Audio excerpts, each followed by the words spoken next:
Good morning. Yun, good morning. Magandang umaga sa bawat isa, sa ating pong mga kapatiran na kapiling po natin ngayong umaga, face to face, at maging po doon sa ating pong mga kaibigan, kapitabahay, kaklase, kasangbahay, o sino man kayo na, saan man kayo nandoon, na kayo po naka-online ngayon, isang magandang umaga po sa bawat isa. Amen. Maging po doon sa ating pong mga nasa second, tawag dyan, sa balcony, malapit na kayo sa langit. Kung dumating silon, mauna kayo mararapture. Tiyakin nyo lang si Jesus ay nasa puso ng bawat isa. Ako po'y naniniwala, by God's grace, we are here because of His mercy, love, and protection. Salamat po sa Panginoon sa bagay na yan. Purihin ng Diyos. Isa pong panibagong lakas at sigla ang dinagdag ng Panginoon sa ating pong buhay. Salamat po sa mga panalangin po ng bawat isa. God is strengthening us. He is healing us from our sickness and ailments. Salamat po sa Diyos. Sa po'y buhay na Panginoon at dapat dakilain, pasalamatan at purihin. Amen. Hallelujah. Purihin ng Diyos. Muli po tayong tumayo in the presence of God, in God's grace. Kung po'y naniniwala, dala po niyo inyong Biblia. Kung hindi ay, sabi nga ng maraming mga mananampalataya at mga pastor ay, pagbili nyo yung mga ari-arian nyo, upang yun na pagbilan, bili nyo ng Bible. Mas maganda daw ang tao na walang ari-ari kundi may Bible, kaysa sa may ari-arian sa wala namang Biblia. Ang salita po ng Diyos ay pagkain ng ating kaluluwa, ito'y mananatili noon, ngayon at magpakailanman. Amen. Sino po dito gutom na? Sino dito nag-breakfast na? Ika nga. Hindi pa yung iba. Pero maganda pong unahin po natin ang salita ng Diyos sapagkat hindi lamang daw sa pandesal nabubuhay ang tao, kundi sa bawat salita na nagmumula sa bibig ng Diyos. Amen. If you have your Bible, please turn it on or click it on in the book of Romans, chapter 12, verse 15. Familiar po kayo sa talatang ito ng Biblia, pero maganda pong ating pong mabigang pansin. Romans chapter 12, verse 15. Ito po ang ating mababasa. Nandiyan na po ba kayo? Sige po, tingnan niyo po ang inyong Biblia. Maganda pong inyo pong matungayan yan sa inyo pong mga gadget o Bible. Okay? Ito pong Romans chapter 12, verse 15. Kung nandiyan na po kayo, basahin po natin. Ang sinasabi po, rejoice with those who rejoice, weep with those who weep. Or rejoice to those who rejoice, mourn to those who mourn. Amen. Pinagpala na po ng Diyos sa kanyang buhay at makapangyarihan salita. Bakit nadidili ata ang reflection ng aking... Wala. Okay. Anyway, biyaya pa. Siguro mas maganda po, bago natin simulang pagbuli-bulayan sa salita ng Diyos, tayo po'y dumulog, magpasalamat at manalangin sa Panginoon. Magpasalamat muna tayo sa Diyos. Sa kabilang banda po ng ating pong mga problema, panibagong ang linggo ni dinagdag ng Diyos, ang Diyos po hindi nagkulang na abutin tayo. At dapat lang po natin pasalamatan po ang Panginoon. We are here to worship God in spirit and in truth. And one important ways in worshiping God is to give Him thanks. Maging grateful tayo sa kabutihan ng Diyos. Amen po ba? Shall we all bow our heads and let's pray and ask God's provisions and thank Him for all the good things that we receive from Him throughout the week and throughout the days of our lives. Salamat po, Panginoon. Napakabuti mo, O Diyos, Lord. We glorify Your name. We worship You. We praise Your name, O God. Hallelujah. Glory be to Jesus. Hallelujah. Purihin ka, O Diyos. Napakabuti mo, Panginoon, sa bawat isa sa amin. Aming Ama, nagpapasalamat po kami sa panibagong panglinggo na idinagdag mo po sa buhay namin ito. Kami po'y natutuwa, O Diyos, na kami po'y iningatan mo sa aming magdamag na pagtulog.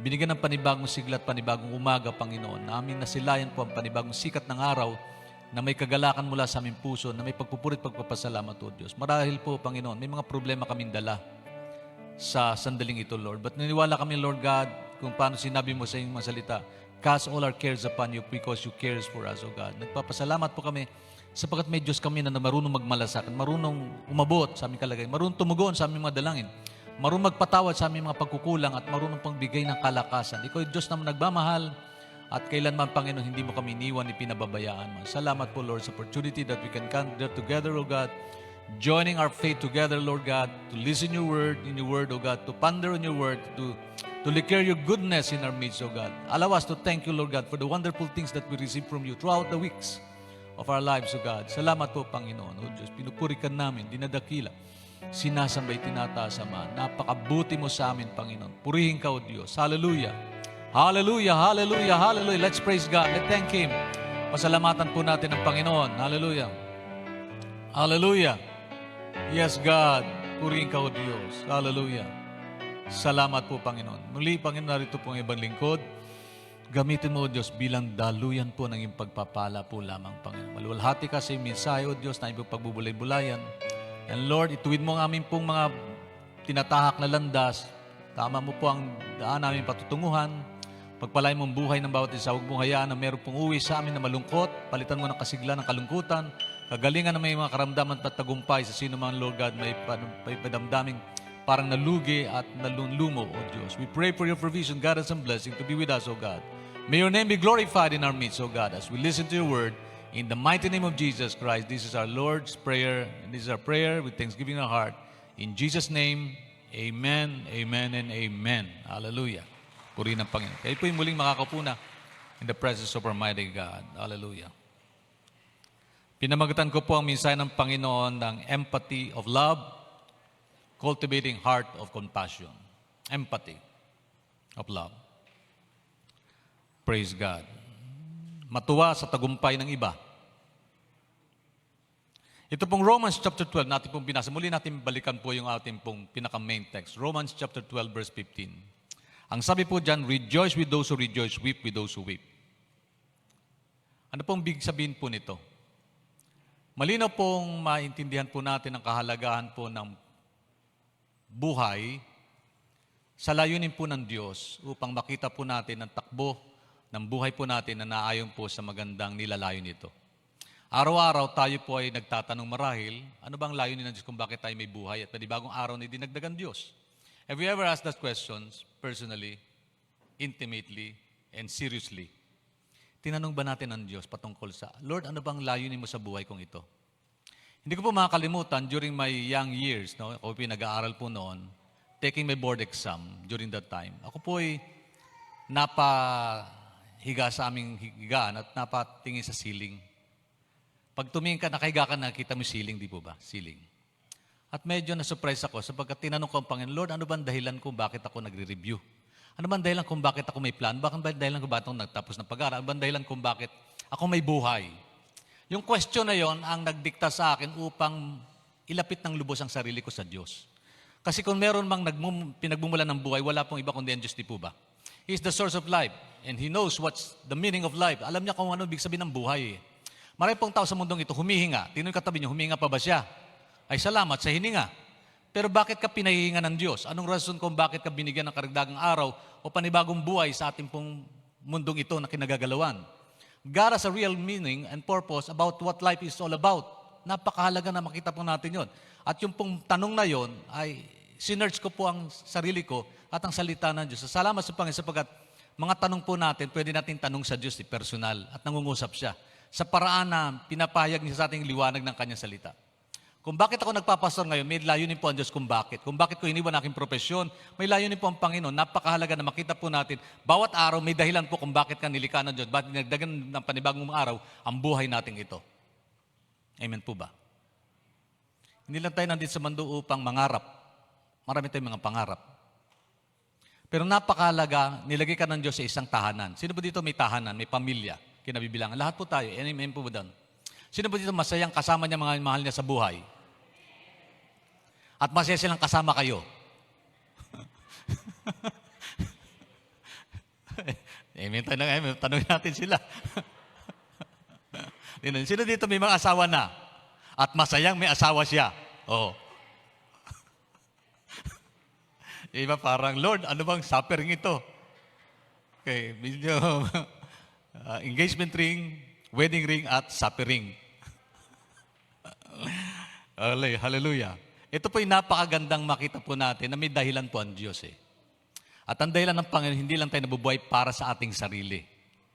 We belong to a family at meron tayong malaking parte. May malaking role o papel na ginagampanan sa ating tahanang kinabibilangan. Tahanan pa lang yan ha. Huwag na natin i-expound muna. Mamaya na tayo lumabas ng bahay. Kasi madalas, nauna yung paglabas, nakalimutan natin ang kahalagaan ng tahanan. Relationship within our homes. Napakahalaga po niyan. Amen po ba? Ang Romans chapter 12 is a powerful chapter where Paul instructs believers on how to live out their faith in a practical way.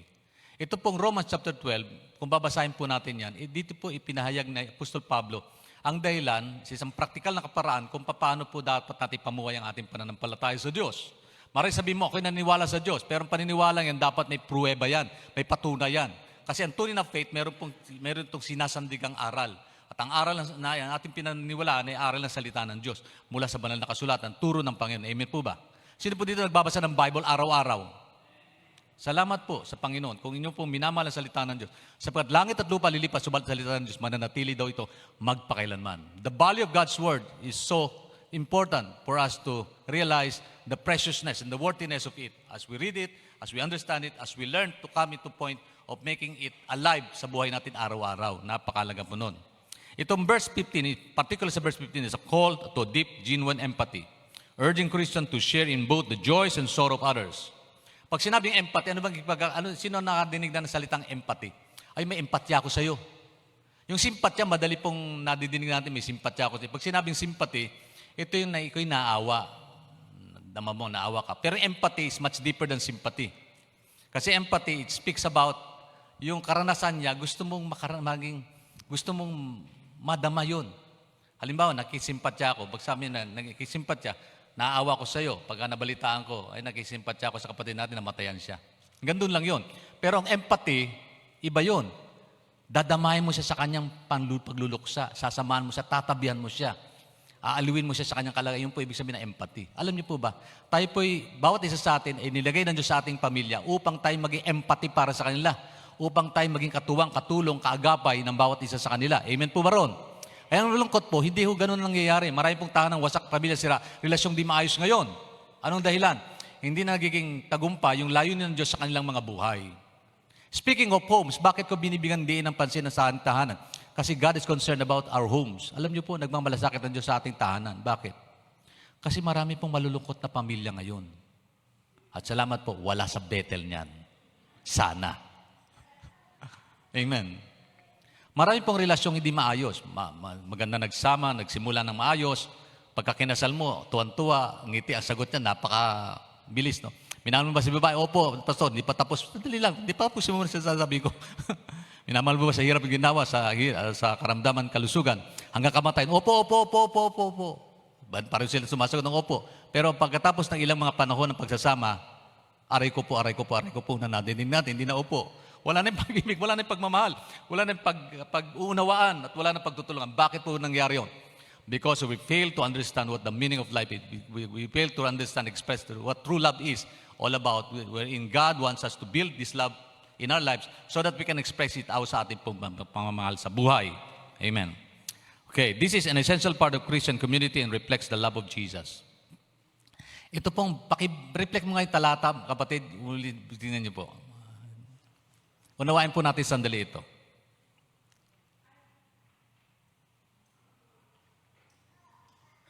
Romans chapter 12 verse 15. Wala. Meron yan. Sige. Alam kong magaling kayo mag-reflect ng mga talata niyan. Kaya niyan. Okay. Rejoice with those who rejoice and mourn with those who mourn. Sabi ron. Magalak sa mga nagagalak at umiyak sa mga umiiyak. Makiiyak. Ang tawag dito ay empathy of love. To rejoice with those who rejoice and mourn with those who mourn is an empathy of love. Bigyan natin pansin yun. Ang empathy of love reflects the ability to deeply understand and share the feeling of another person within a loving relationship. Ito daw po ay isang malalim. Tumutukoy sa kakayang malalim na maunawaan at ibahagi ang damdamin ng ibang tao sa loob ng isang mapagmahal na relasyon. Yung pong empathy. Ang empathy ay yung pong hindi lang inunawa mo siya kundi dinama mo ang kalagayan niya. Halimbawa, sino dito may sakit? Diba? Parang ganito, saan sakit ng ulo ko? Ay, biogesic mo lang yan. Tanggal yan. Pero yung namimilipit ka na sa sakit, ibang dating no. Tapos sasabihin mo, biogesic ka, huwag mo nang isipin pagka iba pa nagpahayag ng karamdaman, o kirot ng katawan, o sama ng kalooban, sasabihin mo, ganun lang talaga kapatid, ang buhay, una-unahan lang, ika nga malay mo, mamaya matutugunan yan. So, ang tawag doon, simpatya. Empathy, wala kang sasabihin, kundi dadamin mo yung ginararamdaman niya, unawain mo muna sandali. Ano ba masakit sa kanya? Yun po ibig sabihin ng empathy. Halimbawa, may problema ako sa puso. Hindi ko nasisermonan muna. Ang magulang na may empathy, Hindi mo sisermonan, ano ba anak yan? Gutom lang yan, tulog mo lang yan, kain mo lang yan, tanggal yan. Hindi po ganun. Ang empathy yung, anak, ano ba yung naramdaman? Mag-usap tayo. Yan. Kasi mama, hindi po ako makatulog. Bakit po kayo dahilan? Ang dahilan. Yung bang dinadama mo yung dindamdamin niya. Yun po ibig sabihin empathy. So empathy is not only reflecting our sympathy towards others because we parang nakikiramay tayo sa kanya. Kundi ito po yung nagpapahiwatig po ng malalim na ugnayan. Essentially meaning you can see things from your partner's perspective. Tinatanong mo yung perspektibo niya. Ano ba yung problema niya? Parang, alam mo, may problema sa pera. O kapatid, mangutang ka na lang. Hindi po ganun yun. Pag nag-empathy ka sa isang tao, alamin mo, ano kayong dahilan bakit na lalungkot ito? Yung bang nakikilungkot ka sa kanya to the point na nararamdaman mo yung feeling niya. Antindihan niyo po sinasabi ko? Nadadama mo yung damdamin niya. Inaalam mo yung tunay na kanyang kalagayan. Alam niyo yung pong ginawa ng Panginoon sa atin. Hindi lang tayo nagisimpatya sa atin dahil tayo makasalanan, tayo pupunta sa impyerno, tayo mapapahamak, kundi di naman niya yung kalagayan natin. Kaya nagkatawan tao si Jesus Christ. Hindi dahil sa hindi niya alam damdamin ng tao, kundi gusto niya ipahayag sa atin kung paano niya ipinakita yung kanyang pag-ibig na may empatya sa atin. Empathy. Empathy. Empathy, sabi rito, ibig sabihin makikita mo ang bagay mula sa pananaw ng iyong kapareha at tumugon ng habag at may pag-unawa na epektibong inilalagay ang iyong sarili sa kanilang posisyon upang tunay na kumonekta ka sa isang emosyonal na antas, in emotional level. In the level wherein you can feel what he feels. You can understand what he understands. You can know and understand yung total na problema niya, yung bigat nito. Parang, naalala ko yung, sabi ko sa anak ko, pag ako nagmamasahe sa inyo, yung bigat ng ewan ko, ako naramdaman ko pag, lalo yung mga anak ko, lalo yung bunso, gusto magpamasahe sa akin yun eh. Hindi naman ako marunong magmasahista, kundi pag namasahe ko, talagang parang nilalamuta ko yung katawan eh. Gusto nila binubugbog. Pero kapag katapos nung pinagpapawisan ako, tapos dama ko yung bigat ng kanilang sakit ba?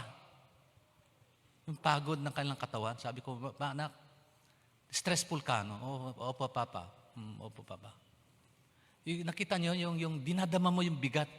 Parang yung problema niya napasa sa'yo. Nakikintindihan po tayo. Yan po yung ibig sabihin empathy. Kaya when we talk about the empathy of love, we rejoice with those who rejoice and we mourn with those who mourn. Yun po ang ibig sabihin ng talatang yan.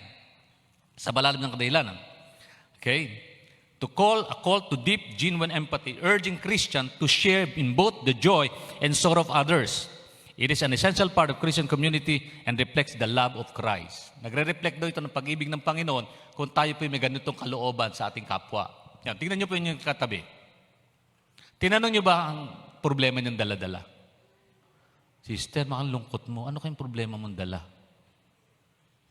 Di ba? O hindi, minsan, sister, ang ganda na suot mo ah. Saan mo naho kayo?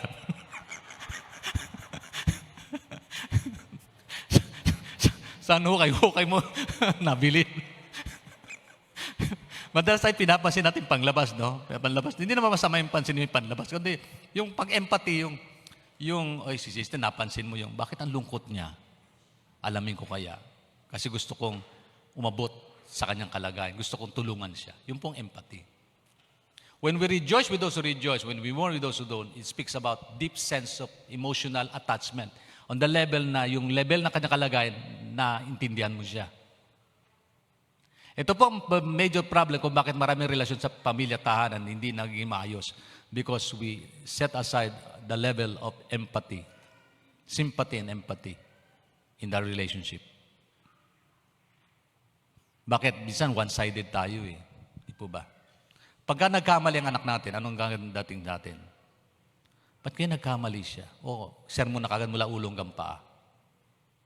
Bagamat naman tayong mga magulang, pakinggan niyo itong mga anak. Ang magulang, magaling sa sermon yan. Pero pag nagsisermon, yung tunay nagmamahal na magulang, habang nagsisermon, nasasaktan din yan. Bakit? Kasi dama nila yung naramdaman yung problema yung inabot eh. Kadalasan sa problema yung naranasan ng mga magulang natin. Hello, nantindihan po ba tayo? Kaya pinagbabawalan tayo, pinasabihan tayo, pinapaalalahan tayo ng mga bagay dito. Bakit? Nadama nila eh. Dama nila yon. Nakitindihan tayo mga magulang. Wag lang puro sermon. Kailan puro sermon, minsan eh ganito. Hindi na ako naniwala tatay sa'yo kasi sinasabi mo hindi totoo. Ano ba totoo? Sinasabi mo, ginagawa mo.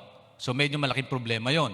Nagkikisimpatya tayo, nagkikimpatya tayo, subalit yung ating pong buhay lumalayo dun sa katotohanan na ano na dapat nating ipahayag at ipakita sa kanilang buhay.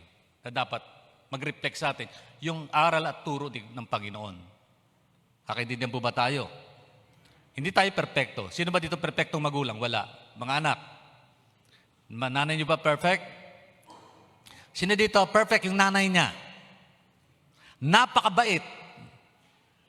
O, tingnan nyo, walang nagtaas ng kamay. Meron. O, tatay. Mga tatay. Sino dito? O, tatay, napakabait na tatay. Pakitaas ng kamay. Wala rin. Mga tatay, pinakamabait yung anak. Wala rin. O, meron man, praise the Lord. Pero kung wala, unawain po natin. Makisimpatya po tayo sa kanila. Bakit? Kasi, no one is perfect, no not even one.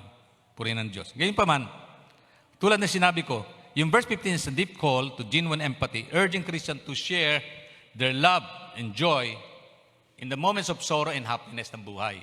Ito po yan. Pansinin natin. Himay-himay natin. Rejoice with those who rejoice. Tatlong bagay lang po nais ko punto nyo. Rejoice with those who rejoice. True Christians love means genuinely happy for others without jealousy or comparison. It can sometimes be easier to sympathize with people in pain than to celebrate the success of others. Ano ibig sabihin sa binasa ko? Ito po ibig sabihin, madali pong makisimpatya kapag malungkot sila. Pero pag nagtatagumpay, minsan may inggit tayong umiiral sa puso natin. Alam niyo po ba, ang tao po may angking inggit? Sino po dito may angking inggit? Lahat tayo. There is a sense of jealousy, sometimes envy in our heart. Halimbawa, sa trabaho. Pag ikaw, kasama mo sa trabaho na umentuhan, ikaw hindi. Anong dating sa'yo? Sino dito magre-rejoice? Ay, salamat, kapatid. Hindi ako na umentuhan, ikaw na umentuhan. Purihin ng Diyos. Hallelujah! Praise God! Sino ganun may attitude? Di ba? Parang ang dating nun, pinasalamatan, pero meron kang, bakit hindi ako naisama? Take note of that. Bakit hindi ako naisama? Kaya madali po itong pangalawang parte, yung to mourn with those who mourn, madaling unawain yun. Pero to rejoice with those who rejoice, lalo na kapag may sense of selfishness tayo, hindi ganun kadali isipin yun. Halimbawa, kayo ng board, grupo kayo, dalangin na kayo, palakasan kayo, nag-review kayo sa isa't isa. Sila pumasa, ikaw hindi. Masasabi, kapatid, natuwa po ako, pumasa kayong lahat. Ganyan pa man, kahit hindi ako pumasa, alam ko naman, darating araw, ipapasa ako ni Lord. Sino sa atin may ganong attitude? Nag-rejoice ka muna sa tagumpay ng iba bago mo isipin yung kalugihan mo. To rejoice with those who rejoice is something that is too difficult sometimes for us to consider sa buhay natin. Bakit? Kasi may selfishness tayo eh. Sa totoo lang, may selfish identity tayo. True Christian love means being genuinely happy for others without jealousy or comparison. Wala pong pagsiselos, wala pong jealous, paghahambing, pagkukumpara. Okay. Sino dito nakabasa ng prodigal son? The problem of a prodigal son. Pero hindi lang dapat. The problem of prodigal brother. May problema din yung kanyang kapatid na lalaki. Di ba? Yun po yun. Pero bago yun, tingnan niyo po, ay tungkol sa sweldo. Alam niyo sa Bible, may passage ang Panginoon na kanyang ipinaywating po dun sa Luke chapter 15, verse 25 to 32. Banyan naman natin ito. Ito. Look, slide lang po. Yan, chapter 15. Basahin natin kwentong ito. Yan. English nga lang po yan. Meanwhile, the older son was in the field. When he came near the house, he heard the music dancing. So, yan, ito yung prodigal son. Okay? So he called one of the servants and asked him what was going on. Your brother has come, he replied, and your father has killed the fattened calf because he has him back safe and sound. Tingnan nyo. Ang ginawa ng tatay, nag-celebrate. Bakit? Yung kanyang anak kasi bumalik. Nagkaroon ng pagsisisi sa kanyang nagawang pagkakamali. Sabi niya, ay babalik ko sa tatay ko. Hingi ako ng tawad. Tingnan nyo, nahingi ng tawad. Pero tingnan nyo, may problema. Hindi natuwa ang buong pamilya. Tatay niya lang natuwa, yung kapatid hindi. Tuloy natin. The older brother became angry and refused to go in. So his father went out and pleaded with him, but he answered his father, Father, look, all these years I've been slaving for you and never disobeyed your orders. Yet you never gave me even a young goat so I could celebrate with my friends. Tingnan nyo, nagkaroon po siya ng simpatya sa kanyang sarili. Hindi siya nahabag doon sa kanyang kapatid, doon sa kanyang kalagayan, na nagbalik loob, sana nagtagumpay. Hindi siya nag-rejoice doon sa taong nagre-rejoice. Tingnan nyo. So, but when his son of yours, who has squandered your property with prostitute, comes home, you kill the parent calf for him? Nag-celebrate ka pa, pinatay mo pa yung pinakamatabang guya para sa kanya. Tatay, ano ka ba? Ayun ang dating. Tuloy natin. Ang sabi po dyan, my son, the father said, you are always with me and everything I have is yours. Lagi kitang kasama at lahat ng bagay na sa taglay ko para sa iyo. Kaya lang may karutong, but we had to celebrate and be glad. Bakit? Because this brother of yours was dead and is alive again. He was lost and is found. Hindi siya natuwa. Alam niyo, malungkot din, katotohanan ito, nangyayari ito sa buhay natin. Sino ba natutuwa na nandito kaaway mo, na born again siya? Tinanggap niya si Lord nagsisi ng kasalanan, nagbagong buhay. Kaya mo bang tumabi sa Kanya? Pastor, pwede namang ibang katabi, ba't siya pa? Alam niyo, malungkot dyan, meron pong mga kapatid nagbabangay sa loob ng bahay. Pag nagtagumpay ang isa, si nanay naman, paborito lang si bunso Sino dito naiinggit sa kanyang kapatid sa kaunlaran ng buhay nila? At minsan, din mo na binibigyan ng pagpapalag at tagumpay ng iyong kapatid at mamahal sa buhay. May problema yon. We never rejoice to those who rejoice. Hello? Maungusan lang ng kapitbahay mo yung anak mo sama-sama ng loob mo. Hindi, mas magaling na anak ko kaysa dyan. Di po ba? Pero sabi ng Panginoon, rejoice with those who rejoice. Kung nagtagumpay ka, dapat magalak ka. Kung yung isang kapitbahay mo, nagbagong buhay, nagsisi ng kasalanan, nagbago siya, nanumbalik sa matuwa ka. Hindi yun. Hindi totoo yan. Tama ka sana ng kidlat. Paglakan mo sana matagasaan ka ng kahit naman lang ng tricycle man lang, kahit paano. O kaya pag nagsaksak ng electric pan, makurente man lang para manginig siya. Ganun po ba yun? O natutuwa tayo sa tagumpay ng iba? Ano man yan? Mula sa pagbagsak, umunlad, ang tagumpay. Hindi ba dapat mag-rejoice ka? Hello, nandiyan po ba tayo? Sa tatahanan ng pamilya na lang Ang tagumpay ni tatay, tagumpay natin. Tagumpay ni nanay, tagumpay nyo. Listen to this, my young brothers and sisters in the Lord, young people. Ang tagumpay nyo, tagumpay ng magulang. Ang problema nyo, problema nila. Ang kalungkutan nyo, kalungkutin dapat ng marami. Amen po ba? Ang kalungkutan ng anak, kalungkutan ng magulang. Ang problema ng anak, problema ng magulang. Ang problema ng magulang, problema din ng anak. Dapat maintindihan nyo. Kasi we are one in the family of God. Amen po ba ron? Hallelujah. So, patuloy natin. Ano sabi ron?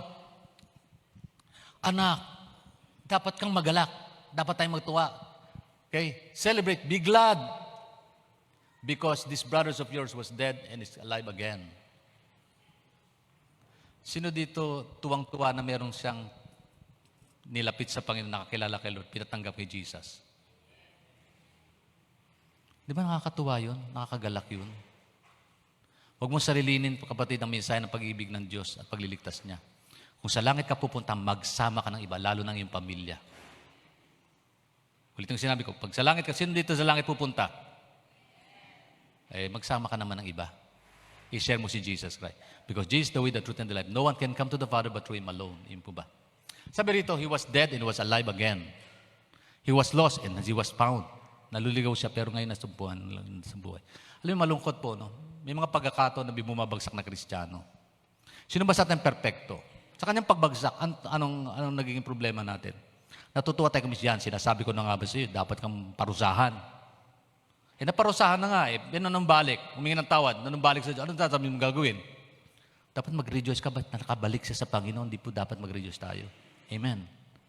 Hello. Hallelujah. Hindi, dapat siyang parusahan, dapat tanggalin na sa church. Huwag nang maging members yan, pastor. Kapatid, ang Panginoon po, kung gano'n ang gagawin sa atin, lahat tayo wala sa langit. Because all of us are sinners and no one is perfect among us. Sino dito hindi nagkakamali? Tingnan niyo katabi niyo, mukhang anghel, di ba? Pero minsan lumilitaw yung sungay niyan, buntot niyan. At nagwawala yan. Minsan, dumarating yan eh. But we empathy, we sympathize with these people. Sometimes kasi nagkakaroon tayo ng problema. Amen. Hallelujah. If you always think of yourself bilang isang makasarili, tiyak na mapapansin mo na ang pangalawang bahagi ng pangusap na sa verse na yun ay madali. Ngunit ang unang bahagi paring talagang mahirap gawin. Totoo po yun. So envy of the prodigal brothers referred to the feeling of jealousy and resentment experienced by sibling was remained faithful and responsible towards the prodigal brothers. So yung prodigal son, may problema yung prodigal brothers. Brothers ng prodigal son na ito. Ngayon tanong po, kung hindi ka prodigal son, baka naman ikaw yung prodigal brothers. May problema kayong pareho. Okay. Pangalawa, meron pong kwento rin ng Panginoon dyan. Nai-recall ko yun, kapatid, yung isang kwento tungkol sa Matthew chapter 20. Nasa slide ko ba yun? Matthew chapter 20. Yan. Sino nakabasa po ng Matthew 20:15? Nandiyan ba yung kwento niyan? Nai-recall ko sa akin yung power screen kwento niyan. Yung kabuuan niyan. Ayan. The parable of the workers in the vineyard. Ito. Sino dito may mga trabaho?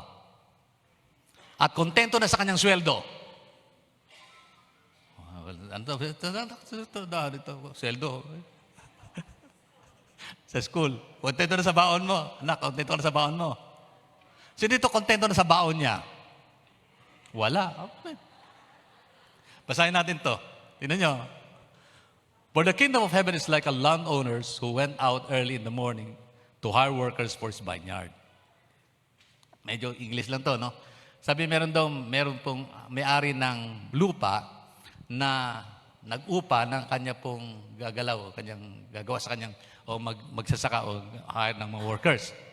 He agreed to pay them a denarius for a day and sent them into the vineyard. Nag-agree sila, nababayaran sila ng sapat na halaga, sweldo. Magkano minimum wage sa bawang araw na ito? Ngayong araw dito, sa bawat araw, magkano na ngayon? 645 per day. 645. Lagyan natin. 645 ang ibabayad sa kanila. About 9 in the morning, he went out and saw others outstanding in the marketplace doing nothing. Lumabas nitong may-ari ng lupa at namasyal. Naglakwatsa, ika nga. Doon sa marketplace, meron siya nakita mga tatambay-tambay lang. Sabi niya, kayo, tambay-tambay. Hire ko kayo. Yan, yun yung nangyari. Hinire niya ito. He told them, you also go and work in the vineyard and I will pay you whatever is right. I'll pay you whatever is right. Sabi niya. So they went. So ginawa nito, yung mga taong sinabihan niya, tingnan niyo, no? May una siyang hinire at merong huling hinire. Then ano pong pangyayari? He went out again about noon and about 3 in the afternoon and did the same thing. Alas 3 ng hapon, lumabas ulit siya. Meron na siyang ilang hinire ulit tao sa kanyang vineyard. Anong sabi rito? About 5 in the afternoon, he went out and found still standing around. He asked them, why you have been standing here all day long doing nothing? Okay naman, bakit kayo walang ginagawa? Wala kayong trabaho. Hire ko kayo. So tingnan nyo, no? Alas 9, early in the morning, alas 9, alas 3, alas 5. And then, itong nangyari. Because no one has hired us, they answered. He said to them, you also go and work in my vineyard. So, hinire niya sila according to the time frame that He provided to them. Agreement yan. When evening came, the owner of the vineyard said to his foreman, call the workers and pay them their wages, beginning with the last ones hired and going on to the first. Sabi ng may-ari, ganito, okay, bayaran sila. Simulan mo sa huling na hire, then yung pinakahuli, yung mga nauna nating hinire. Yan. Isipin niyo po yun. Unfair naman ata yun. I-report ko sa labor union, labor arbitrating committee. Tuloy natin. The labor department. The workers who were hired about 5 in the afternoon came and each received a denarius. Yung huling hinire, nakatanggap ng 640. Tama ba? 645 pesos. Tingnan mo, 645. Ilang oras lang yon? Alas 8 hanggang alas 5 lang. So parang pumunta lang doon, nag-report lang. Okay. Managerial ang posisyon nun. So when those who came who were hired first they expected to receive more. Umaasa sila na matanggap sila ng na sobra. Yung mga unang hired, but each one of them also received denarius. Ba? Magkano tinanggap ng una? 645. Ngayon, ang tanong natuwa ba sila? Hindi. Tingnan nyo. When they received it, they began to grumble against the landowner. Think about that. These who had last work only 1 hour, they said, and you have made them equal to us, who have borne the burdens of the work and heat of the day. Bakit ganun ata? Mukha atang unfair. Bakit? Sino sa inyo, pananaw nyo unfair yan? Lahat tayo. Hindi tama yan, pastor. Mali yan. Wrong labor practices yan. Mali. Tingnan nyo. Tuloy natin. May kadugtong yan. But the answer to them, I am being unfair to you, friends. Am I being unfair to you, friends? Didn't we agree to work for a denarius? Sino? Saan pa ako naging unfair? Di ba nagkasundo tayo? May kontrata tayo eh. Hello, nakaintindi ba tayo? May contract tayo eh. Sabi ng may-ari, sandali, bakit kayo magtatampo sa akin? Di ba naging tapat ako sa'yo? Hindi naman loko. May pag-uusap tayo. Take your pay and go. I want to give the one who has hired last the same as I gave you. Tignan nyo. Ang sabi dyan, gusto kong bigyan, yung huli kong hinire, ng tama at mabuting biyaya. Sabi niya rito. Don't I have the right to do what I want with my own money? Sabi ni may-ari, di ba ako'y may karapatan kung anong gusto kong gawin sa aking pera? Hello? Speaking of, ito parable ito tungkol sa God's kingdom. Paghahari ng Diyos sa buhay natin. Tingnan nyo. Ang tanong ganito, sino mas marunong? Ikaw ang Diyos na may-ari ng buhay natin. Marami tayong gustong mangyari pero hindi nangyayari. Bakit? Pagka hindi nangyayari, nagsama-sama loob natin sa Diyos. Pero not knowing God has a perfect plans and program sa buhay natin ito. Especially salvation natin. Sabi ko rito, are you envious because I am generous? Nakalimutan nila yung generosity. Ang nangibabaw sa kanila, yung kanilang inggit, pagkukumpara. Alam niyo sa mundong ito, hindi mawala yun eh. Sabi ng isa, pastor, magkaroon ako ng trabaho, makukontento na ako. Nung magkaroon ng trabaho, hindi makontento. Bakit? Nainggit. Kasi yung sweldo ng isa, mas malaki sa kanya. Given, hello, nakakaintindihan po ba tayo? Hanggang kailan matatapos ang iyong paghahanap? Kailan ba tayo makukontento sa buhay? Anong contentment? Wala po ito sa laki at gaano kalawak ng ating nalalaman. Kundi, natutuwa ka dahil may alam ka, natutuwa ka dahil kumikita ka, natutuwa ka dahil sa bagay niyo, hindi nagkulang ang Diyos sa bawat sandali ng buhay. Dapat matuwa tayo doon. Amen po ba? Ang problema, hindi nga po ganun eh. Kaya hindi natin ganun kadaling unawain po yung tagumpay ng iba. Hindi natin unawain. Halimbawa, naungusan ng bata, yung kaklase ng yung anak mo. Sila naging valedictory, yung anak mo hindi. Anong damdamin mo? Dinaya eh. Dahil dinaya. May ganun, di ba? Dinaya. Alam niyo, may mga pagkakataon po, di sa school, nangyayari yun. Parang, mas magaling, anak ko kasi dyan bakit? Ano nangyari? Inaaway pa yung teacher eh. Pero based sa record, naungusan nga talaga. Mas mataas yung grade nung huli, kaysa doon na.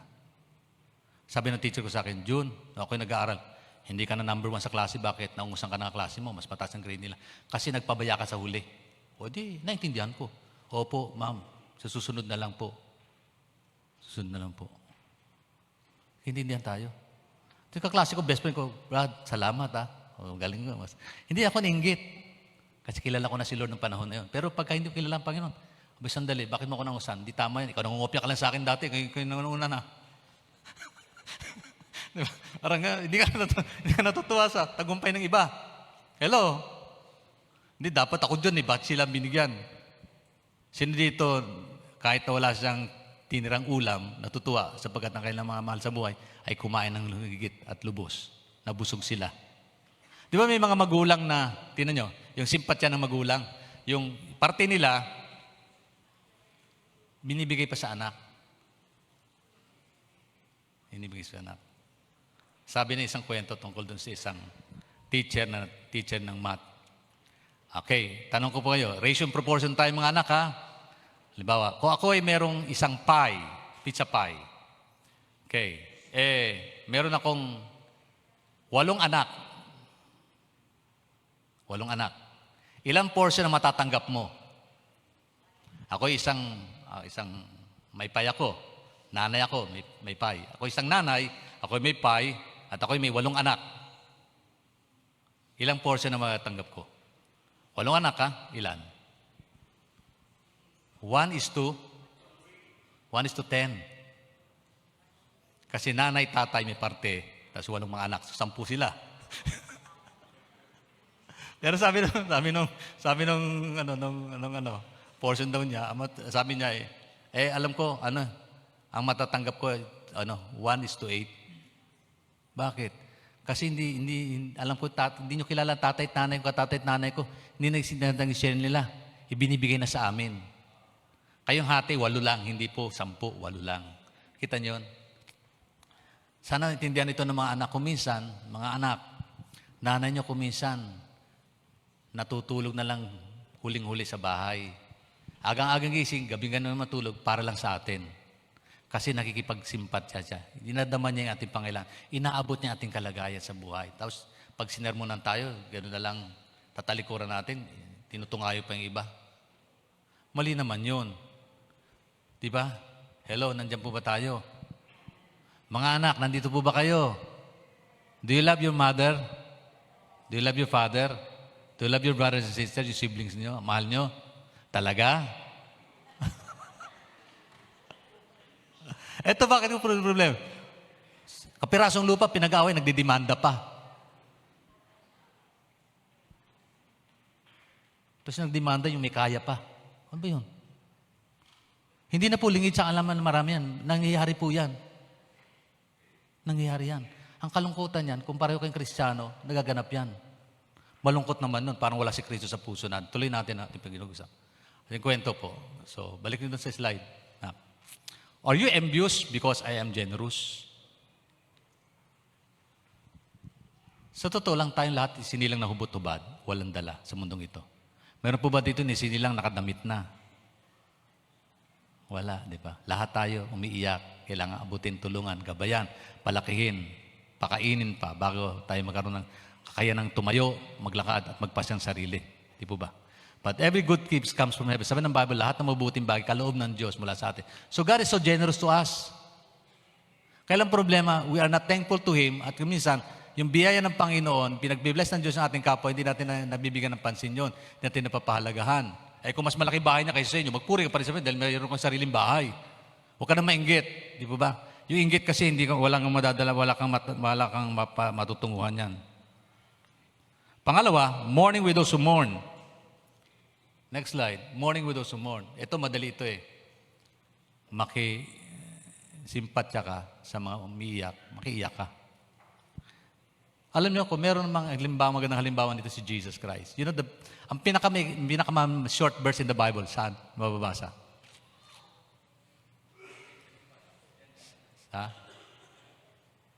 Next slide. John 11:35. Ito, memory verse ko yan. Jesus wept.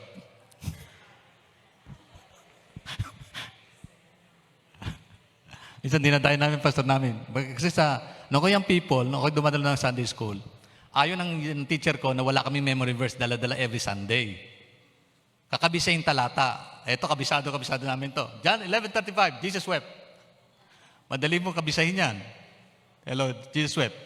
Proverbs 3:5, maybe mahaba yung Proverbs 3:5. For God to love, trust in the Lord with all your heart, lean on the Son, in all your ways, acknowledge Him, He will direct your path. Ang haba ng pastor, Jesus wept na lang. Yan ang memory verse ko. Jesus wept. Madaling kabisahin. Pero tingnan nyo, Jesus Himself wept the tomb of Lazarus, showing us the importance of sharing in others' grief. Pinakita ng Panginoon yung empathy niya sa kalagayan ng kanyang mga mahal sa buhay. Lalo na nung matay si Lazaro, umiyak ang Panginoon dyan Ipinahayag niya yung kanyang damdamin kung paano naging simpatya siya. Empathy means to share in their sorrow. Feel their sorrow in the level na dama mo yung bigat na kanyang dinadala. Hello. Hindi yung namatayan. Ganun talaga kapatid. Una-unahan lang. Maaaring bukas kalmo naman. Bukas ikaw naman. Ano ba yun? hindi empathy yun. Tuloy natin. Sa Book of Job, yan, ito maganda eh. Example to. Job's friends were helpful when they sat him in silence. But because became unhelpful when they started explaining his suffering. Bakit? Basahin yung Book of Job, no? Ano po, ay pangyayari doon, dinalo siya ng kanyang mga kaibigan. Sino ang nakakilala kay Job? Ano yung problema ni Job?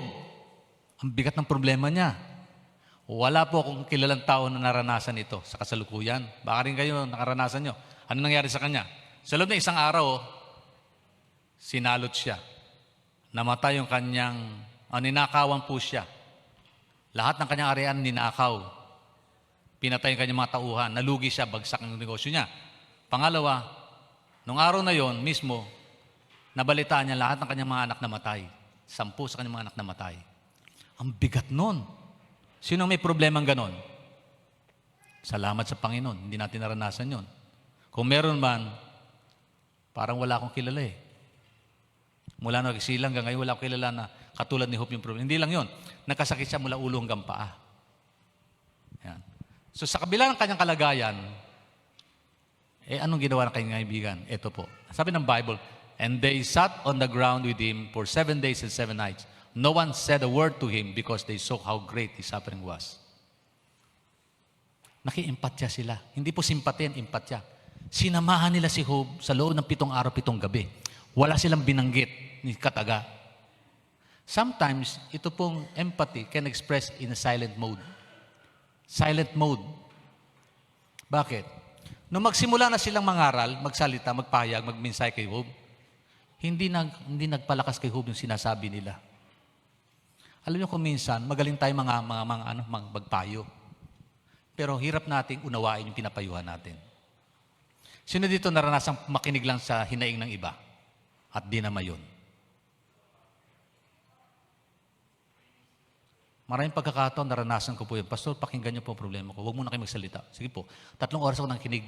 Wow, 3 oras. 3 oras. Sabi ko, Brad, pwede ba ako salita? Baba, ito, Pastor. Tapos na matapos siyang magsalita, salamat, Pastor, pinakinggan niyo ako. Hiniyakap niya ako, salamat, Pastor. Walang ibang tao nakinig sa akin. Ay, salamat. Salamat nung natapos din siya.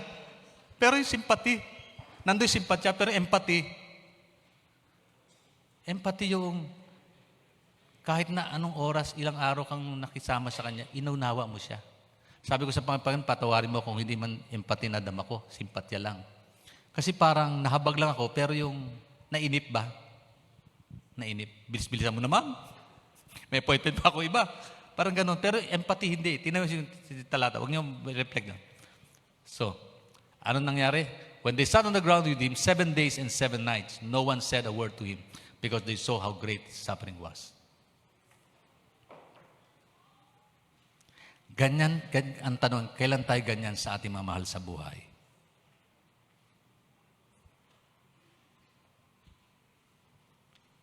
Alam niyo po, iba po ang kultura ngayon. Sa dami mo ng sinermon, hindi nakikinig yan. Bakit? Kasi minsan, action speaks louder than words. Hello. Your presence, it speaks a lot than our words that flows from our mouth. Kasi minsan, sinasabi natin hindi totoo. Kasi nakikita nila sa ating buhay. Ano ba yung totoo? Sinasabi ni tatay ko yung ginagawa niya. Mga magulang, listen. Tulad ng magulang. Magaling tayong magsermon, mangaral sa ating mga anak. Pero pag kami tinuro sila sa atin na bagay na mali sa ating buhay, ano magagawa natin? Tuminto na lang ko minsan at niling, Panginoon, patawarin mo ako. Hindi nakita ng anak ko ang magandang halimbawa na dapat may pakita sa kanila. Pero Lord, gusto ko siyang samahan sa kanyang paglalakbay upang madama niya na nandyan pa rin ang mga magulang nagmamalasakit sa kabila ng aking kakulangan. Amen po ba? Mga magulang, listen. Hello. Walang perfect parents. Wala po. But by God's grace, we can be able to do our task and responsibility. Amen po ba? By the grace of God. Yan. So, tuloy natin. So, mourn to those who mourn.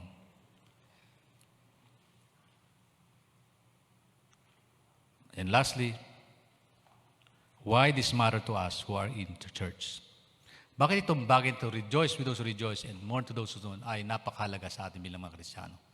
Ito po yung, when we love one another deeply, the world sees the love of Christ in us. Kasi nagre-reflect yung pag-ibig ni Kristo kapag ginawa natin yon. Alam niyo po ba yon? Bakit to sa tahanan? Kasi pwede kong express yung mensahe nito sa buong komunidad. Pero kahit na bahay ko sa community, always be reminded, ang first institution ng likha ng Diyos, pamilya. Pamilya. At napakahalaga makita natin yung value ng pamilya sa pinangin ng Diyos. At sabi, by this everyone will know that you are my disciple if you love one another. Tingnan yung katabi nyo. O, saan nyo sa gusto kapatid nyo sa pananampalataya yan dahil kay Kristo? Amen po ba? Tingnan nyo mabuti si Pastor. Hindi po ako perfect. May tungang no eh. Anyway, ganito lang po yun eh. Naging simpatya ako doon sa mga nagtagumpay. Nakikigalak din ako sa nagtagumpay. At nakilungkot ako doon sa hindi nagtagumpay. Di po ba ganun lang naman yun, di ba? Sa ating pong buhay pananampalataya, may mga tagumpay tayong nangyayari sa buhay natin. Pero ang tanong ganito, are we concerned about the needs of others or are we concerned only to our needs? Sa atin lang pangailangan personal o pangailangan din naman iba inabot natin sa buhay? Kasi kung ganun, hindi mo matandama sa sarili mo yung tunay na katapatan, kakontentuhan ng buhay. You will never experience the great joy of being content and satisfied with whatever God has given us. This kind of empathy unites the church and strengthens relationship. Yung ganitong uri ng empatya. Ano ba Tagalog na empathy? Sympathy kasi, simpatya. Pakikiramay. Hindi lang pakikiramay, pakikipasan sa problema. Pakikiiyak sa kalagayan ng iba. Pakikidama sa nadadama ng iba. Pakikibuhat sa binubuhat ng iba. Pakikipasan, ika nga. Sa pamamagitan doon ito, na ipapakilala natin na tayo matunin mga alagad ni Kristo. Loving one another. It also overcomes selfishness and individualism, reminding us that we are part of the body of Christ. Ito rin po yung nagpapalala sa atin ng patungkol sa pag-alis natin sa ating buhay ng pagiging makasarili. If you always think of yourself bilang isang makasarili, tiyak na mapapansin mo ng pangalawang bahagi ng pangusap na iyon ay madaling, ngunit ang unang bahagi maaring talagang mahirap gawin. Yung to mourn with those who mourn, madali yun. To rejoice with those who rejoice, hindi ganun kadali. Bakit? Kapag isang tayo nahihirapan, madaling makipagsimpatya sa kanya, di po ba? It's easy to encourage people when they are down. Ngunit paano kapag isang tao na kasama mo ay nakakuha ng promosyon at ikaw hindi? As I wind up. If you look always about yourself, mahirap tanggapin iyon. Salit na magalak at sa tagumpay ng ibang tao, maaari kang magalit o mainggit dito. Doon possibility, negative things to consider. Pwede mangyari, mainggit ka o magalit ka. Magalit ka sa magulang mo. Mama, bakit lagi kuya ko iniisip nyo?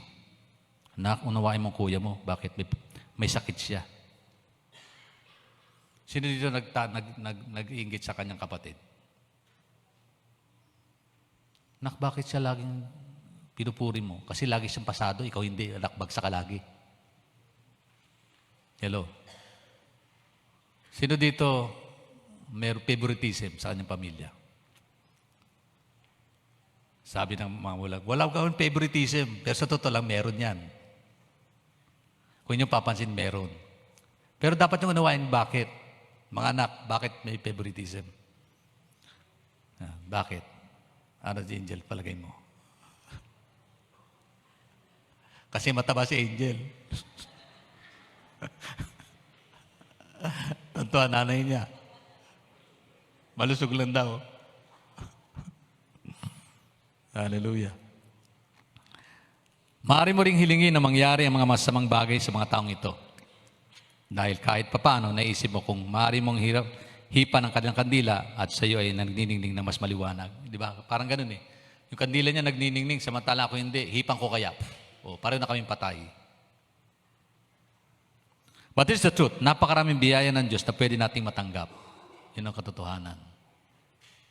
Isipin yung biyaya ng Panginoon matanggap po natin.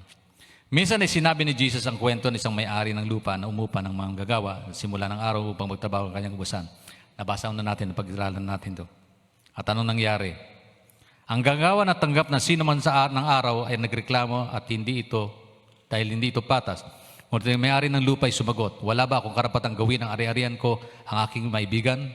Kayo ba'y naiinggit dahil ako'y nagmagandang loob sa iba? Take note of this, ang biyaya po ng Diyos, sapat para sa lahat. Kaya lang hindi pare-pareho tayong tinatatanggap. Di po ba? Maring i-bless ka ng Lord ng ganitong bagay, sa iba hindi. Huwag ka mainggit. Bakit? Baka yun lang kakayanan mo. At pag nagkatiwalaan ka nito, baka hindi ka maging mabuting katiwala. Sino dito gustong yumaman? Lahat tayo. Hello? Pero bakit hindi ka pinagyayaman ng Diyos? Higit yung iniisip.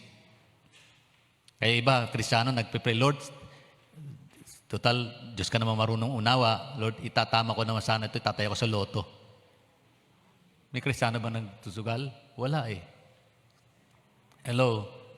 Pero kung minsan kumakapit sa ganung bagay kasi gusto nilang unahan ng Panginoon na magkaroon sila ng pagpapala.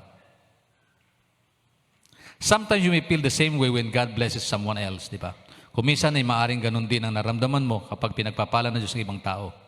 Nagsumikap ka at ginagawa ang lahat ng bagay na ipinagagawa sa iyo ng Diyos.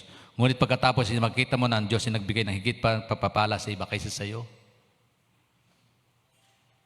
Meron ganun, di po ba? Minsan ganito may nainggit, Pastor, bakit sa tinatawag mo, pinagpasaltan mo ito, hindi? Hindi niya naintindihan ang layunin ng Diyos para sa Kanya.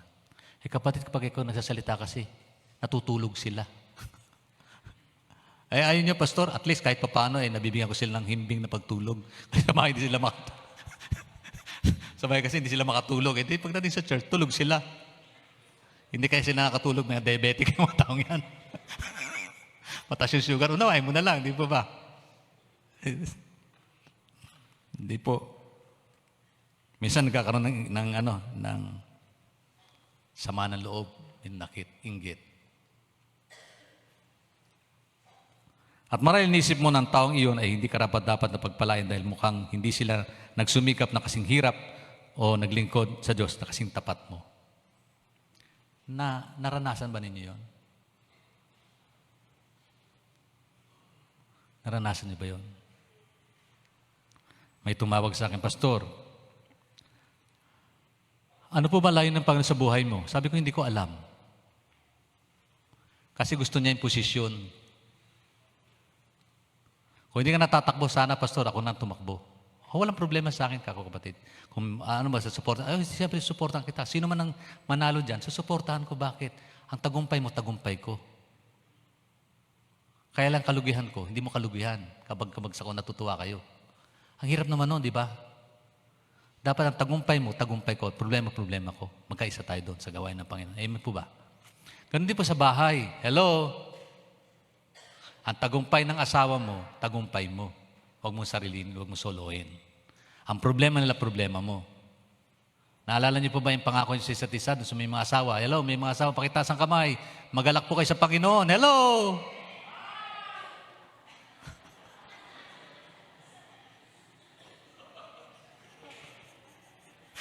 Sumabra tuwa.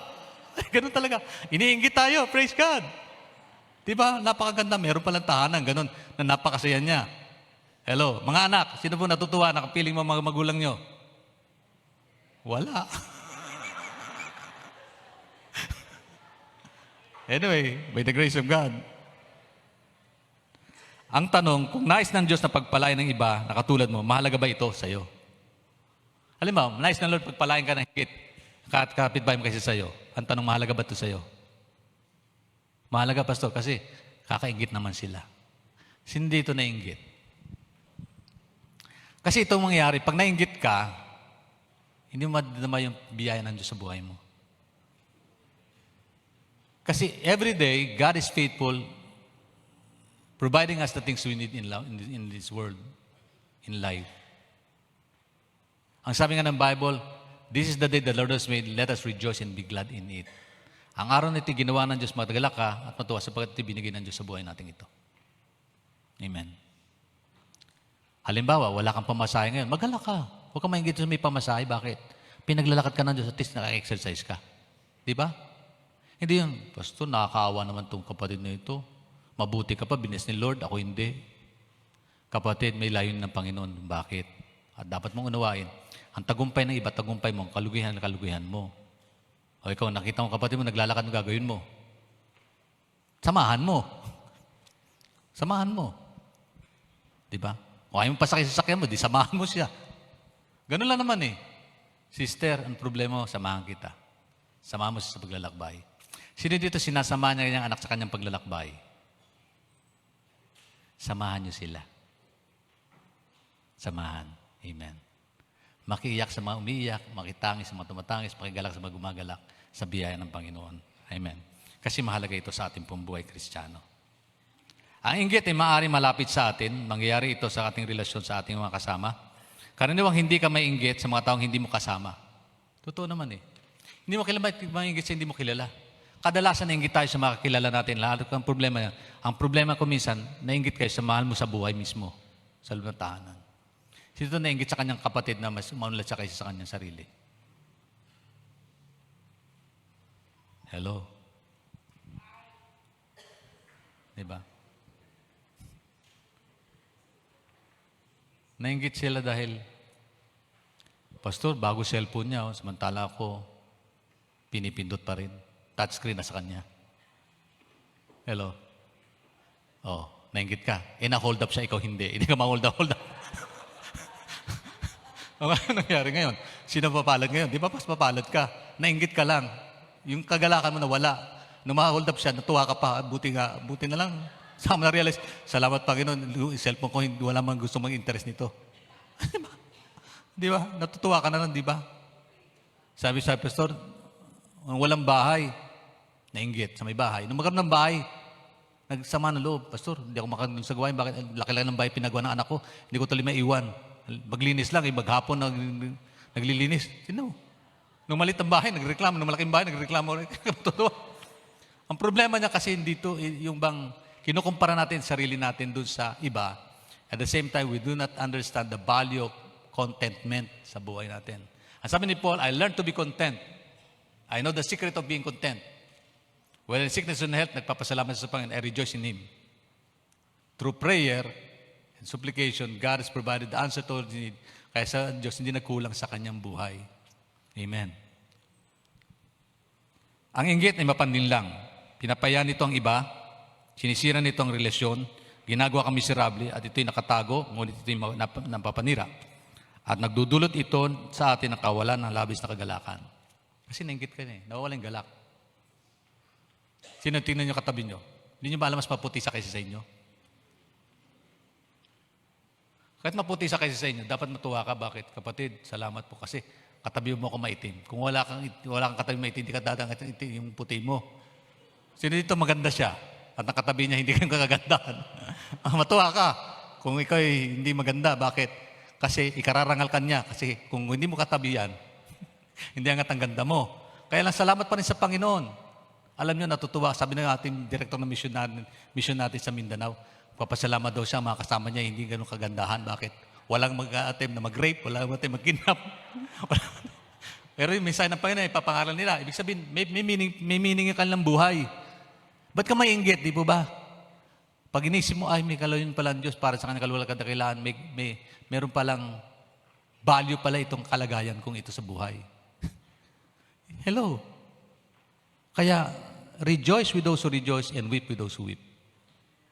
That's the essence of empathy, of love, na nais ng Panginoon mag-mirror sa ating pong mga buhay. Maria, gusto mo may asawa ka. Sino gusto mo may asawa siya? Nalulungkot ka kasi ngayon hindi ka married. Sino dito, nalulungkot siya, nainggit sa may mga asawa na? Kausapin niyo mabuti, interviewin niyo may mga asawa, tiyak, mababago isip niyo.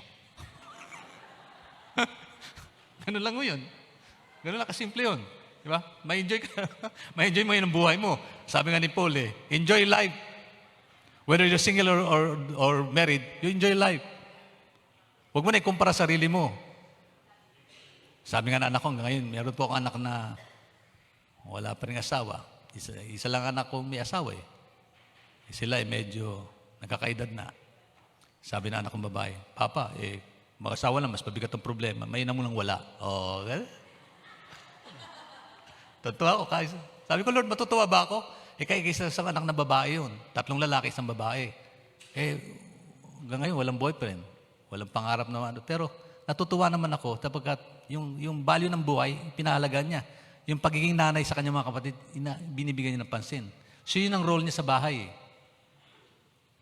Budget woman, market woman, at saka cleaner ng woman. Siya yung tagalaba, tagapamalansa, tagaluto. Ina-enjoy niya yun. Sabi niya, pag kami asawa, baka hindi niyo ma-enjoy yun. Totoo naman eh. So, kalooban ni Lord yun, bakit may kukumpara sarili sa iba? Yun nga naman. Hello, ba't ko kukumpara sarili ko sa inyo? Di po ba? So, ganun lang naman. Enjoy life. Mourn to those who mourn, weep to those who weep, rejoice with those who rejoice. Amen. Empathize with them. Hallelujah.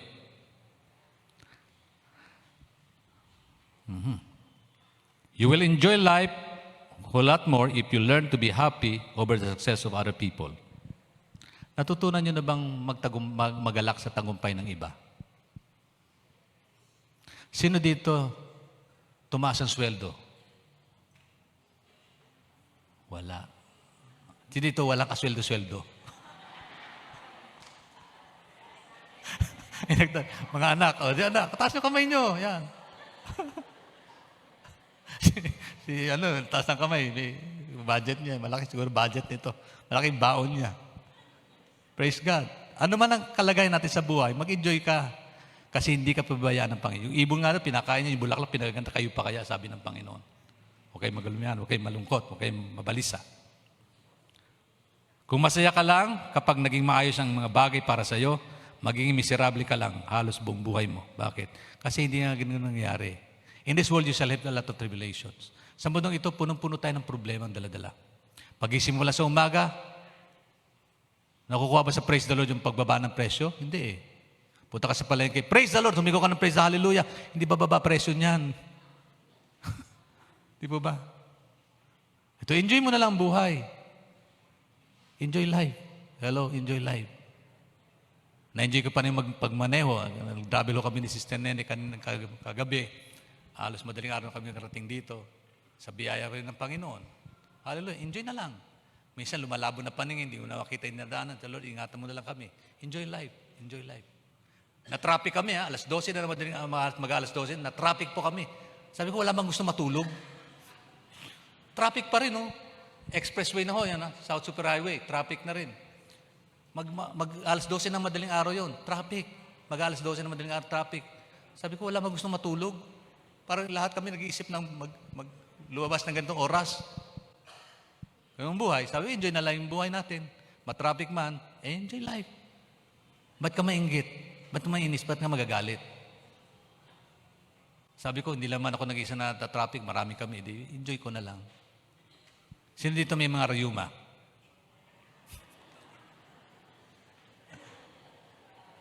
Alam niyo, Diyos nagpapagaling? Opo, nagpapagaling ang Panginoon.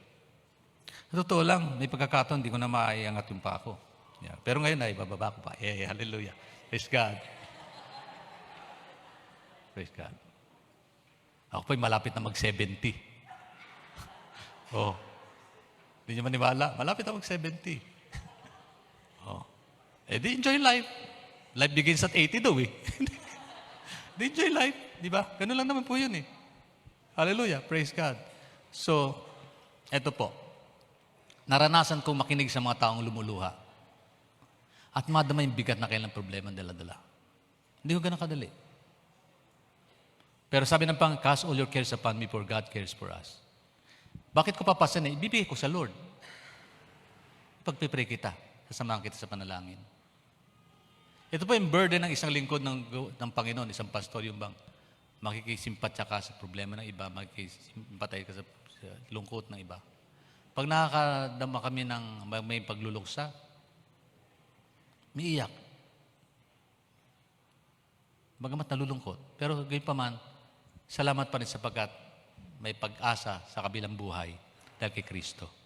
Kaaliwan ng Diyos yun. Hindi po ba? Hallelujah. So as I wind up with this passage, ito po sabi ng Panginoon sa kanyang salita. Envy is the most unloving thing you can do to somebody. The Bible tells love does not envy. 1 Corinthians chapter 13, sa verse 4 ito, sabi rito, ang pag-ibig daw hindi mainggitin, hindi na nagili. Ang pag-ibig hindi nag-iinggit, salip pinagdiriwang ng pag-ibig ang kabutihan ng Diyos sa iba. Does not envy. Hindi daw naiinggit ng pag-ibig. Ang pag-ibig daw hindi naiinggit. Does not envy. One reason kung bakit na nagkakaroon ng inggit, kasi kinukumpara natin sarili natin sa iba. Pag kinumpara mo sarili sa iba, dalawang bagay pwede mangyari. Mainggit ka o magmalaki ka. Yun lang po yun. Mainggit ka o magmalaki ka. And it doesn't help. Doesn't help. Dapat po, magpasalamat tayo sa tagumpay ng iba. Kapatid, thank God, pumasa ka. Ito sa mga hindi pumasa. Brad, buti na lang, hindi ka pumasa. Buti nga sa'yo. Ganun ba? Hindi. Brad, subukan mo uli. Lalo ko yung kaklase ko, when I took my board exam, it took me one time na para pumasa. Marami po mga klase ko hindi pumasa. And I encourage them, kapatid, meron kong klase, 3 times kumuha ng board, hindi siya pumasa-basa. So ayaw na niyang kumuha ng board. And I encourage him, Brad, patuloy ka pa rin, mag-review tayo. Pinagpipray ko siya, in-encourage ko siya. Alam mo, the last time, nasa top 10 siya. Wow! Nasa top 10 siya. Number 4 siya. Sa amin sa board exam, BSME, Mechanical Engineering. Hallelujah, sabi ko, Panginoon, napakabuti mo. Sa kabila ng kanyang kalugihan, ilang bagbagsak, hindi siya give up. Bakit? May nagpapaalala sa kanya, kaya mo yan kapatid, kaya mo. Ang tagumpay ko, tagumpay niya, at ang kalugihan ko, kalugihan niya. Sino po damay ang bagay na yan? Sa loob ng ating tahanan, sa ating relasyon. Ang malungkot niyan, dumarami pong bilang ng mag-asawang di maayos ang pagsasama. Hindi kayo natutuwa ng Diyos yun. Maraming tahanang wasak pamilyang di maayos, magkakapatid nagbabangayan, nagtatalo. At maraming mga church na hati po sila, sila mga issues ng buhay. Ang lungkot ho, mabalitaan yun. Pero hindi layunin ng Panginoon mangyari yun. Remember this, the love of God rules over our lives. Enjoyment, happiness will prevail in. Ang kagalakan, tagumpay maghahari. Pero sa banda, pag-inggit, at walang katentuhan, mawawala po tayo sa tamang layunin ng buhay. At ang tanong po, as I wind up, sino ang taong tinatanggap mo kapag gusto mong magpagdiwang isang magandang bagay sa iyong buhay? Ganyan ka ba kaibigan sa ibang tao? Sino dito may mga friends? Hindi mo na sila friends at best enemy mo na siya lang ngayon. May ganun eh. Best of friend pero naging best of enemy. Bakit? Nawala yung empathy. May kakilala ka bang bumagsak sa kanyang kalagayan? Napalakas mo ba siya? At nanumbalik mo siya sa gawain ng Panginoon? Alam niyo, marami pong mga sugatan sa panahong ito. Marami pong mag-asawang nagbabangayan, di maayos ang pagsasama. Pero anong role natin bilang Kristiyano, bilang kaibigan, bilang magulang o kasama sa buhay? Mga magulang na nandito. Meron po ba kayong anak na may hindi nagkakaunawaan ng pagsasama? Yung makigalak sa mga taong nagagalak at makisimpatya, makilungkot, makiyak sa mga taong malulungkot, ay bahagi po ng ating buhay, pagtitiwala at pag-ibig din naman sa Diyos at sa ating kapwa. Ang sabi ng Bible sa huling araw, tayo magiging makasaligaman sa malalumayamang pangalilustas, wala magulang, at wala pong iniisip kundi sarili lamang. Hindi yun nakatakataka yan. Meron ba ako dyan? Bakit ako wala? Paano naman ako? Bakit hindi ako sinama mo? Ba't iniwan mo ako? Si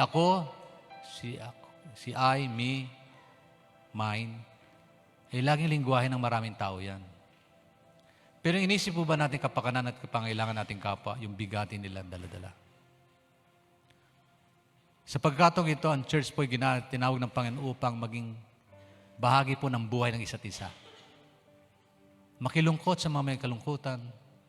Sa mga bumabagsak, tayo po ay manatiling sumusuporta upang sila'y makaangat sa kanilang kalagayan.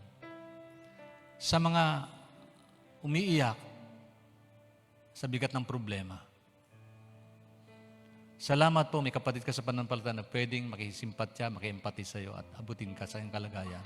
Samahan ka sa iyong paglalakbay. Kapatid, ang tanong may pinasasamahan ba sa Diyos, ang Diyos sa iyong buhay? Nasamahan mo siya sa paglalakbay sa kabila ng kanyang bigating daladala? Meron po ba? O iniwasan natin sapagkat wala tayong inisip kundi sarili lang natin. Shall we all stand and ask God's provisions? Higit sa lahat sa ating pamilya. Mga magulang na nandito, may mga anak ba tayong dapat nating abutin, kalingahin, unawain?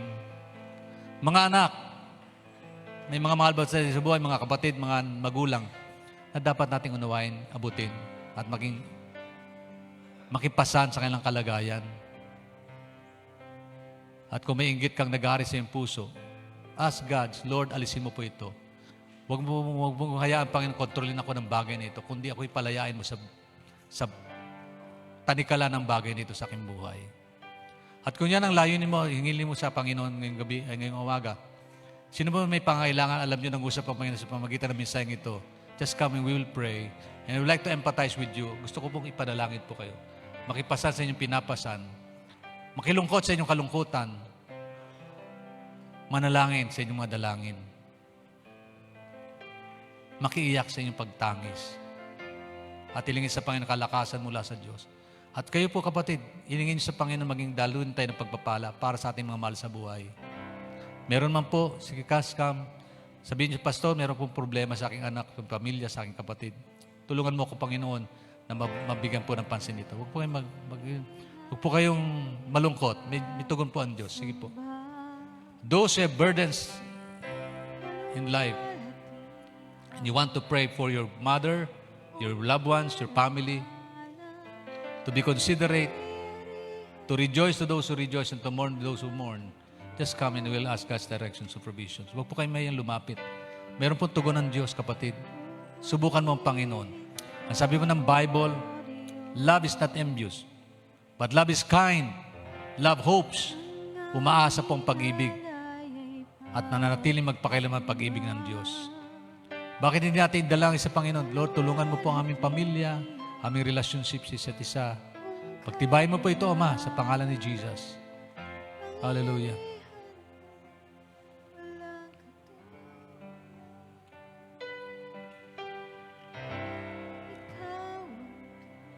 Hallelujah. Sige po.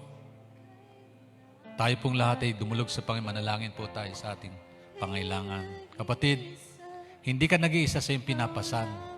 Alam ng Diyos ang iyong kalagayan, laman ng puso mo, alam ng Panginoon. Batid ng Diyos at ang minsang ito pinapabon Diyos sa atin upang tayo ay mapalaya sa naman takantel ni kalapo ng bagay na dapat nating i-release sa Diyos. At hilingin natin sa Panginoon ang pagpapalat, yakap ng iyong pag-ibig ang siyang umiral sa ating relasyon. Especially to our homes. Let's pray for our families, loved ones, to our brothers and sisters, to our siblings, to our parents. Ama, O Diyos, lumalapit po kami sa iyo.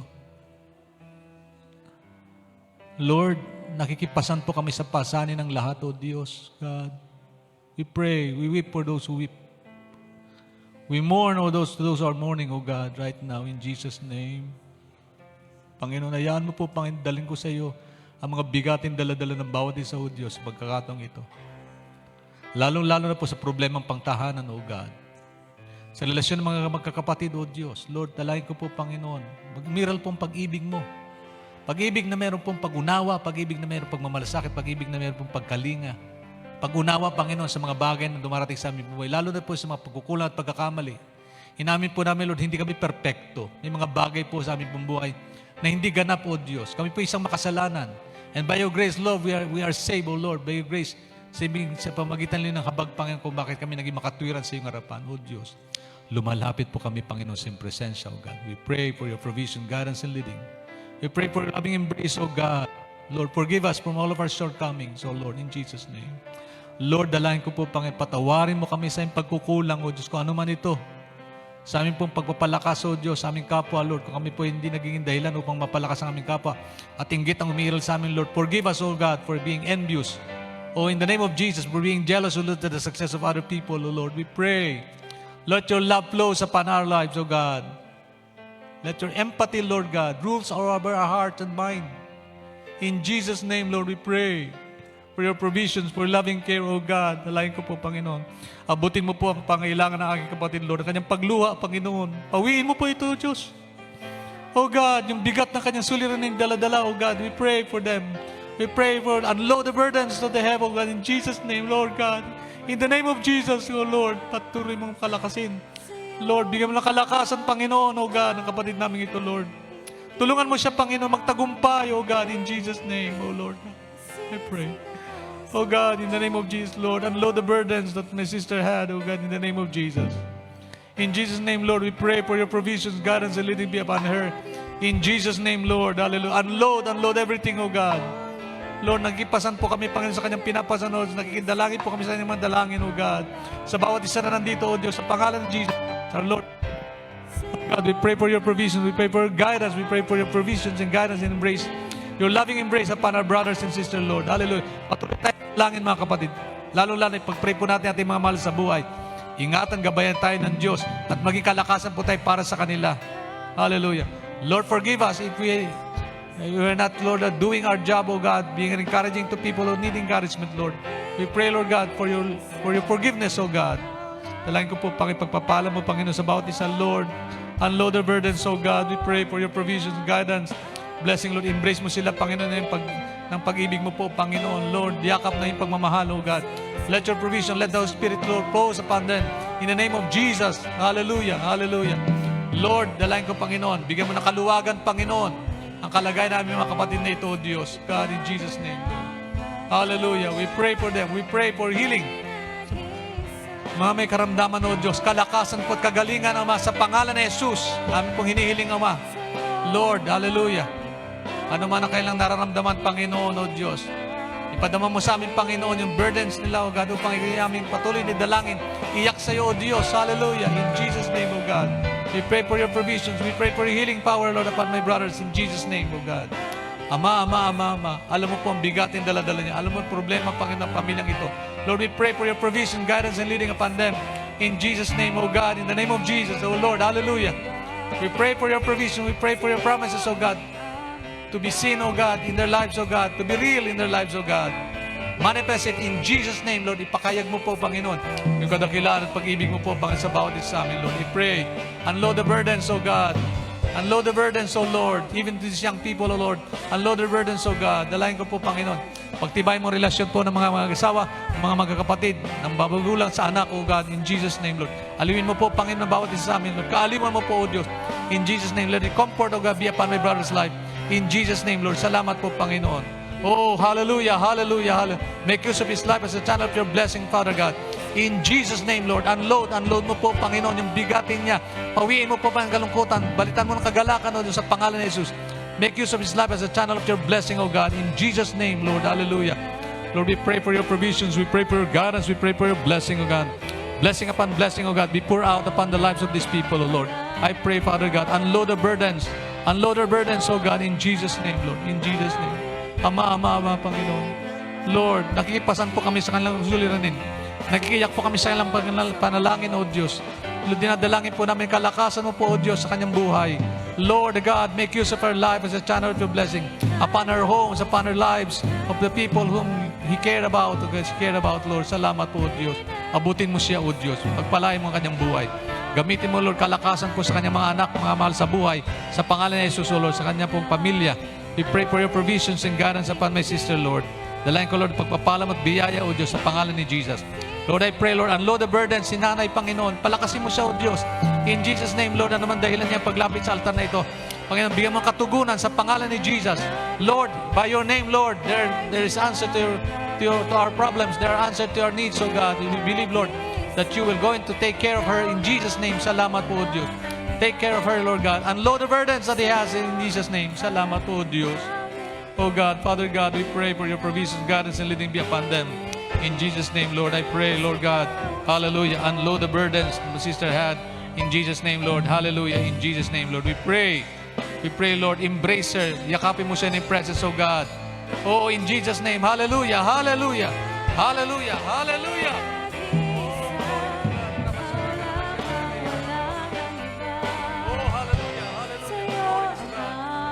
Ama, aliwin mo po ang kapatid namin ito. Ano man yung kanyang pinapasan, Panginoon, mabigat na problema, O Diyos. Lord, huwag mong hayaan uwi siya, Lord God, na may kalungkutan ng buhay niya. Lord, pasahin mo siya, Ama, sa pangalan ni Jesus, Lord. I pray, Lord, hallelujah. Lord God, have mercy. Have mercy upon her, Lord. Release her, Lord, from whatever bondage that she has. In Jesus' name, hallelujah. In Jesus' name, glory be to your name. Glory be to God. Oh, hallelujah, Lord, I pray, Father God.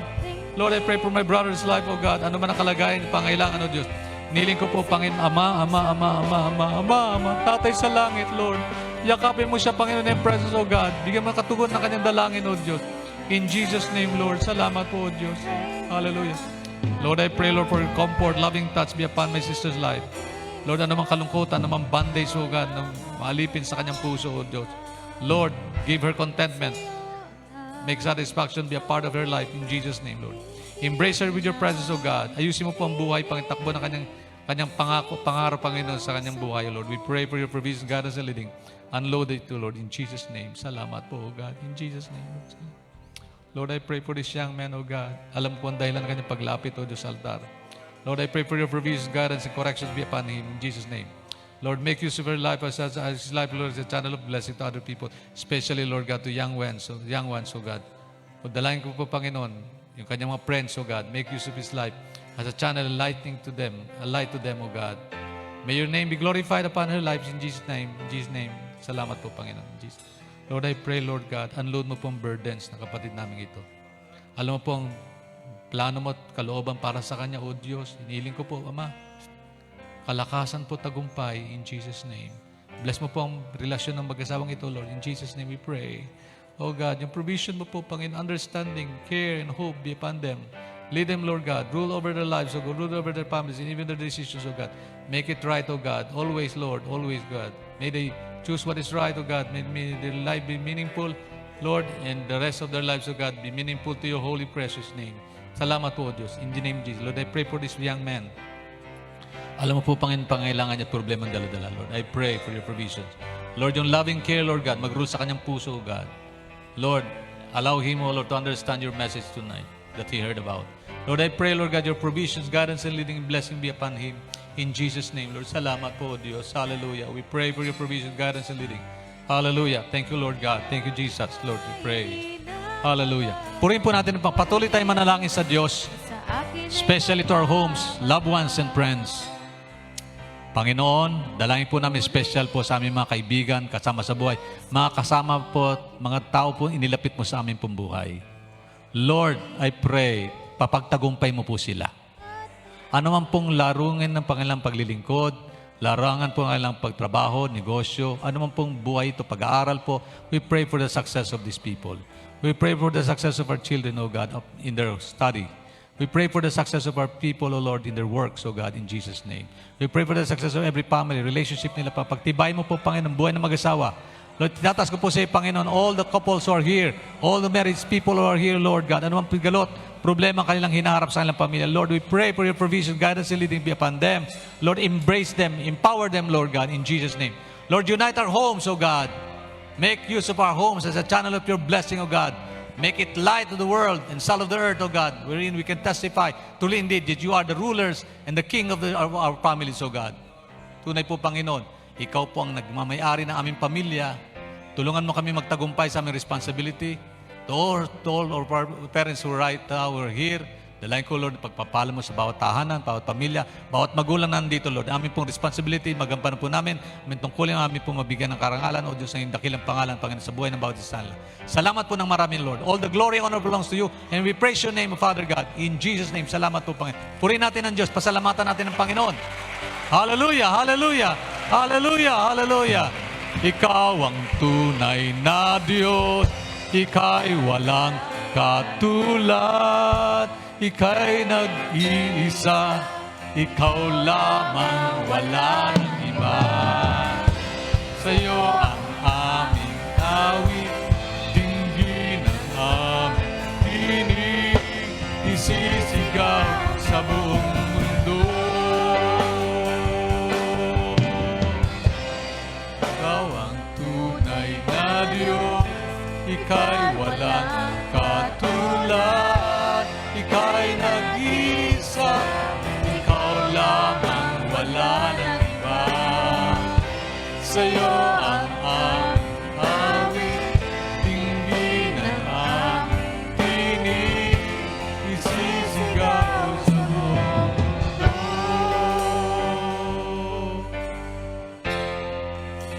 Hallelujah. Yes, Father God, kadakilaan mo. Hallelujah. Hallelujah. Hallelujah. All the glory belongs to you, Father God. In Jesus' name we pray. Everybody say amen. Amen and amen and amen.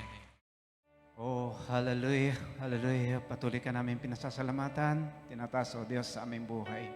Tunay, Lord, napakabuti mo, Panginoon. Salamat po, Ama, sa pag-remind mo muli sa amin, Panginoon, kung gaano po kahalaga, O Diyos, ang fellowship sa bawat isa, Panginoon. At magkaroon ng burden, Panginoon, para po, Lord, gaano man kabigat, Panginoon, ang aming pasanin, Lord God, sa pakipag-fellowship namin sa bawat isa, nakikipasan po kami, O Diyos, kanilang mga pasanin. Salamat po sa mensahe mo, Panginoon, na patuloy niyong binibigyan ng kapangyarihan sa pamagitan po ng lingkod niyo.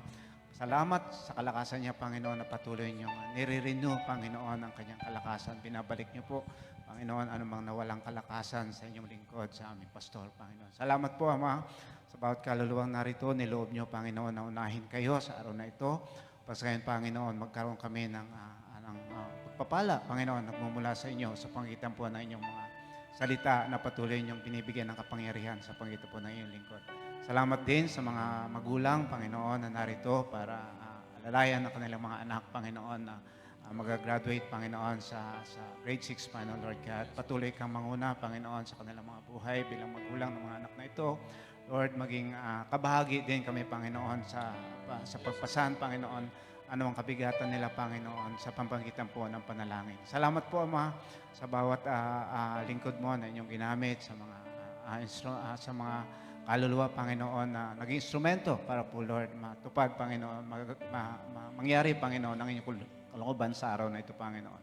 Bless niyo po ang aming pag-uwi, ang inyong pag-iingat, ang siyang maranasan namin hanggang kami po ay makarating sa aming mga pamamahay. Salamat po, Ama. Sa iyo po ang papuri, ang pasasalamat at pagsamba. Sa pangalan po ni Jesus, ito pong panalangin. Tapos mga kamay sa Panginoon, na sa ating pong paglisan sa tanang ito ng Diyos, taglayin at tanggapin ang bawat isa sa atin ang basbas at pagmamahal ng Diyos Ama. Biyaya at patuloy pagliligtas at pagpapagaling ng Diyos Anak at ang patuloy ng pagkipisan, kaliwan, patnubay, gabay ng Diyos Espiritu Santo ay suma ating lahat ngayon at magpakailanman. Amen. Amen. God bless you po. God bless po. God bless. Tayo po yung magkamayan sa isa't isa. Enjoy the day. Enjoy the moment that God has given us. Salamat sa Panginoon. God bless you po. God bless. God bless.